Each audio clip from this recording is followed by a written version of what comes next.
नमस्कार साथियों, मैं असलम अली स्वागत करता हूं आपका आपके अपने YouTube चैनल जिसका नाम है एडी एड्यू लर्निंग। तो आज हम बात कर रहे हैं क्लास 12 के चैप्टर नंबर 1 शीत युद्ध के दौर की। इस चैप्टर के अंदर बहुत सारे इंपॉर्टेंट टॉपिक है, पर आज हम जो चर्चा करेंगे वो हम करेंगे शीत युद्ध के। इसके एक छोटे से परिचय को हम जानेंगे या शीत युद्ध के बारे में जानने का प्रयास करेंगे। दोस्तों, मैं सबसे पहले आपको ये बता दूं, शीत युद्ध जो था वो वैश्विक राजनीति के अंदर एक ऐसा दौर था जिस दौर को आज भी याद करा जाता है। तो आज हम इसके बारे में गहनता से अध्ययन करेंगे। पर दोस्तों, शीत युद्ध को जानने से पहले सबसे पहले हमें उस कालखंड और उससे पहले की कुछ घटनाओं के ऊपर चर्चा करनी पड़ेगी ताकि हम शीत युद्ध के बारे में स्पष्टता से समझ सकें। तो सबसे पहले, जैसा कि हम सब जानते हैं कि हमने दो विश्व युद्ध देखे हैं। एक प्रथम विश्व युद्ध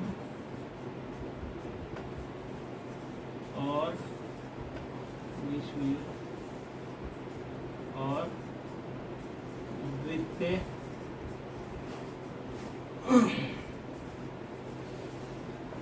विश्व युद्ध। ये हुआ था आपका 1914 से लेकर 1918 के बीच में तक, और ये हुआ था 1939 से लेकर 1945 तक। यूँ तो शीत युद्ध के बारे में पढ़ने के लिए ये दोनों ही विश्व युद्ध काफ़ी ज़्यादा इम्पोर्टेंट हैं, पर बिल्कुल रिसेंट जिस टाइम से शीत युद्ध शुरू हुआ था, अब शीत युद्ध भी लगभग चला है 1945 से लेकर 1991 तक। तो हम देख सकते हैं जहाँ दूसरा विश्व युद्ध खत्म हो रहा है वहीं से शीत युद्ध की शुरुआत हो रही है। तो आप समझ सकते हैं कि द्वितीय विश्व युद्ध के बारे में जानना क्यों इतना जरूरी है। द्वितीय विश्व युद्ध जो था वो मुख्यतः दो प्रकार के राष्ट्रों के बीच में लड़ा जा रहा था। यानी कह सकते हैं कि दो गुट थे या दो खैमे थे जो कि इस विश्व युद्ध के लिए जिम्मेदार थे। मित्र राष्ट्रों के अंदर था अमेरिका, सोवियत संघ,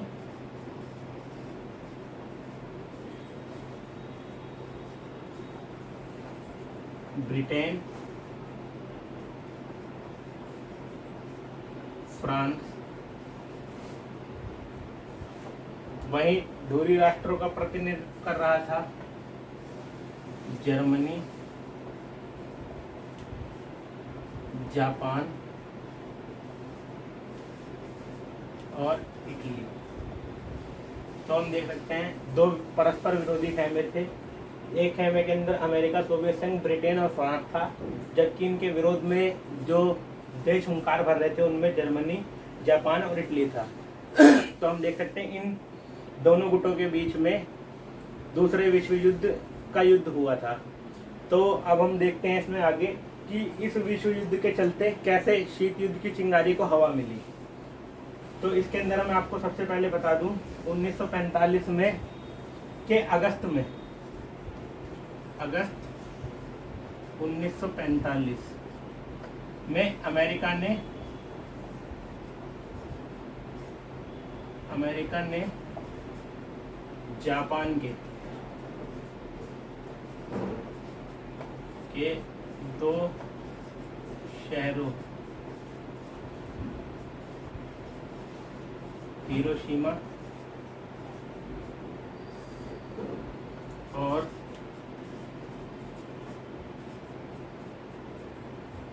नागासाकी पर परमाणु बम गिरा दिए। अब 1945 को सबसे पहले ये घटना घटी जिसने सबको हिला दिया। वो घटना थी कि अगस्त के महीने में 1945 में अमेरिका ने जापान के दो शहरों हिरोशिमा और नागासाकी के ऊपर परमाणु बमों से हमला कर दिया, जिसका तत्काल रिजल्ट या आउटकम ये निकल के आया बाहर की दूसरा विश्व युद्ध जो था समाप्त हो चुका था। समाप्त इसलिए हो गया था कि जापान घुटनों पर आ चुका था और बचे इस खैमे के देशों के अंदर के पास भी इतने संसाधन और इतनी पावर अब बची नहीं थी कि वो आगे इस युद्ध को कंटिन्यू कर सकें। तो अब हम आगे देखेंगे बम गिराने के बाद के घटनाक्रम में क्या हुआ। अब जो अमेरिका ने बम गिराए थे जापान के ऊपर, वह उन बमों का नाम था जो हिरोशिमा और नागासाकी पर गिराए गए थे, लिटिल बॉय और फैट मैन।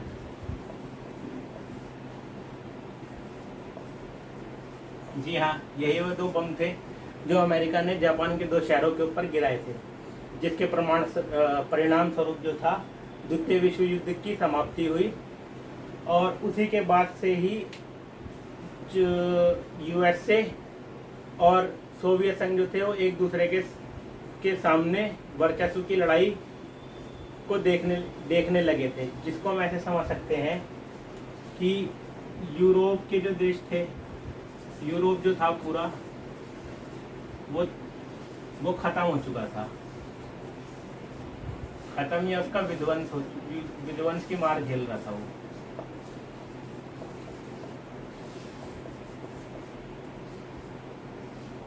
मार झेल रहा था।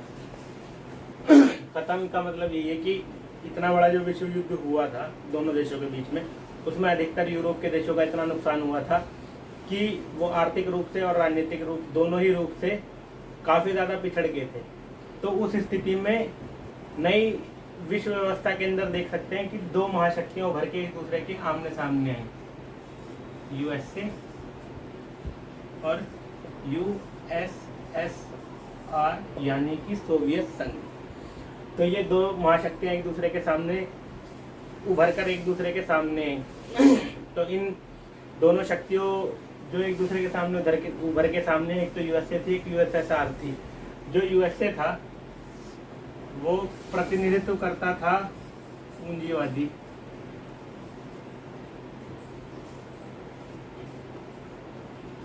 उदारवादी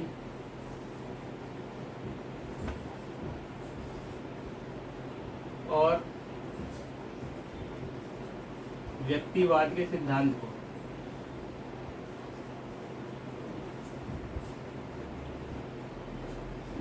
सिद्धांत का पक्षधर था। वहीं यूएसएसआर या सोवियत संघ जो था समाजवादी,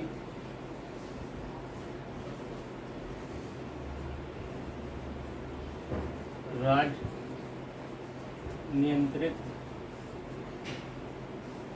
नियंत्रण वाली अर्थव्यवस्था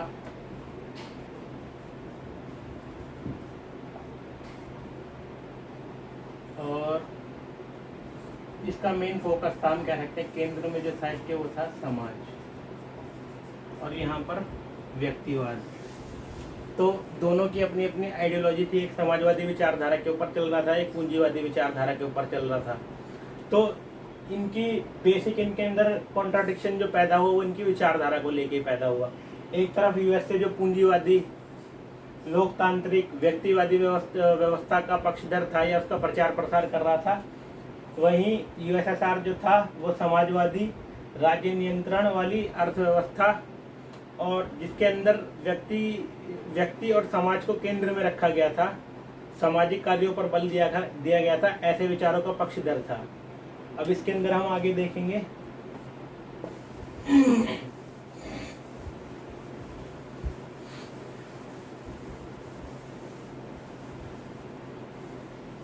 जैसे कि देखा एक पूंजीवादी विचारधारा का समर्थक था और एक समाजवादी विचारधारा का समर्थक था। तो इन्हीं दोनों के बीच में सत्ता संघर्ष शुरू हुआ या विश्व में अपने आप को एक महाशक्ति के रूप में दिखाने की होड़ शुरू हुई, जिसने कि उस समय जो चलती रही 1945 से लेकर 1991 तक, इसी दौर को शीत युद्ध का दौर कहा जाता है। अब शीत युद्ध को अगर हमें समझना हो शाब्दिक रूप से, शीत का मतलब होता है ठंडा और युद्ध का मतलब होता है लड़ाई। तो इसके अंदर हम ये देखते हैं कि शीत का मतलब हो गया ठंडा और लड़ाई का मतलब हो गया युद्ध, यानी ऐसी लड़ाई जिसके अंदर बहुत ज्यादा ना विध्वंस हुआ, ना खून बहा, ना ही आमने सामने की दोनों महाशक्तियों के बीच में कभी लड़ाई हुई। तो ऐसे युद्ध को ही शीत युद्ध कहते हैं। आपको एक मैं मजेदार किस्सा बताना चाहूंगा। जब हम क्लास 12th में थे और इसका अध्ययन कर रहे थे इस चैप्टर का, तो हमारे गुरुजी ने हमें एक बात बताई थी कि कुछ बच्चे क्या करते हैं। जैसे कि अगर आपको मैंने पूरी घटना बताई, पूरा घटनाक्रम बताया जिसके हिसाब से इस युद्ध का नाम शीत युद्ध पड़ा, पर अगर हम इसको शाब्दिक रूप से देखें शीत युद्ध, तो एक बच्चे ने हमारी क्लास मतलब क्लास के जो पहले बैच में थे बच्चे, उसने ये कहा था कि सर ने क्वेश्चन पूछ रखा था पेपर के अंदर कि शीत युद्ध किसे कहते हैं। तो उस बच्चे ने ये लिखा था शीत युद्ध वह युद्ध है जो ठंड में लड़ा गया था। तो आपसे मैं यही आशा करता हूँ कि आप में से कोई ऐसा कार्य नहीं करेगा जो ये लिख कर आए शीत युद्ध वह युद्ध है जो ठंड में लड़ा गया था। शाब्दिक रूप से अगर आदमी ने नहीं पढ़ रखा तो वो यही कहेगा, मतलब मगर इसका असली अर्थ यही है ठंडी लड़ाई। मतलब लड़ाई तो हुई, विरोध तो था, गतिरोध तो था, एक दूसरे के प्रति ईर्ष्या तो थी, अविश्वास तो था, परंतु उसका परिणाम युद्ध नहीं बना। तो शीत युद्ध को हम क्या कहते हैं? शीत युद्ध जो है एक विचारधारा की लड़ाई,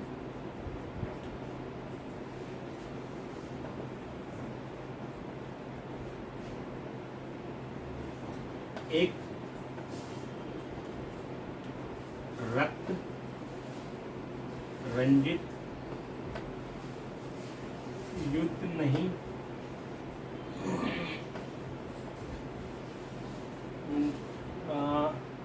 विचारधारा की लड़ाई एक रक्त रंजित युद्ध नहीं है, एक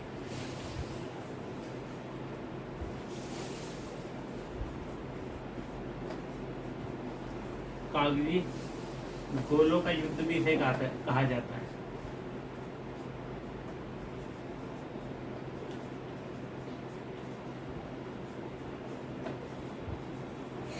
तो हम देखेंगे शीत युद्ध यानी कि वह लड़ाई जिसके अंदर ना ही ज्यादा विध्वंस हुआ, ना ही महाशक्तियां एक दूसरे के आमने सामने आई, ना ही कोई बड़ी घटना या ऐसा युद्ध हमें देखने को मिला जो पूरी वैश्विक राजनीति को हिला कर रख देता है, पूरी विश्व व्यवस्था को हिला कर रख देता।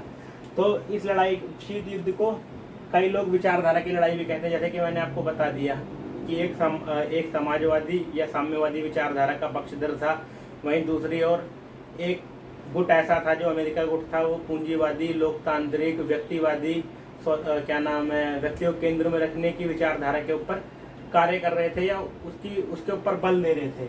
तो इसे एक विचारधारा का युद्ध भी इसीलिए कहा जाता है, रक्त रंजित युद्ध नहीं कहा जाता। तो इसके पीछे एक बहुत अच्छा तर्क ये भी दिया जाता है कि शीत युद्ध जो था वो एक रक्त रंजित युद्ध इसलिए था क्योंकि ये एक विचारधारा की लड़ाई थी। दोनों आम महाशक्तियां कई मौके पर एक दूसरे के आमने सामने तो आई, परंतु उनकी आपस में सीधे तौर पर कोई तकरार नहीं हुई, युद्ध जैसी स्थिति उत्पन्न नहीं हुई। तो जिसके चलते ही यह एक रक्त रंजित युद्ध भी है, या इसके अंदर कोई खून नहीं बहा था, ऐसा भी हम कह सकते हैं। छोटी मोटी झड़पें देखने को तो मिली, महाशक्तियां एक दूसरे के आमने सामने भी आई, टकराव की स्थिति भी बनी, पर किसी न किसी तरह से दोनों ही महाशक्तियों ने संतुलन बनाने का पूरा प्रयास करा। इस दौरान इसे एक कागजी गोलों का युद्ध भी कहा जाता है। तो शीत युद्ध को कागजी गोलों का युद्ध भी इसलिए कहा जाता है क्योंकि इसमें सीधे तौर पर ना किसी ने किसी के ऊपर हमला करा, ना आक्रमण करा, ना सीधे युद्ध की स्थिति में दोनों महाशक्तियां फंसी। एक दूसरे के ऊपर व्यंग, ईर्ष्या की भावना, शक, शुभा, शंका, इन्हीं के चलते इसे कागजी गोलों का युद्ध भी कहा जाता है। तो इसको कागजी गोलों का युद्ध भी इसीलिए कहा जाता है। तो आज हमने बात करी थी शीत युद्ध की, जिसके अंदर हमने एक छोटा सा लघु परिचय आपको देने का प्रयास करा है, और इसके और भी इम्पोर्टेंट टॉपिक्स हैं जिनकी वीडियो के साथ अगली बार मैं आपके साथ जुड़ूंगा। आशा करता हूँ कि आपको वीडियो पसंद आई होगी। धन्यवाद।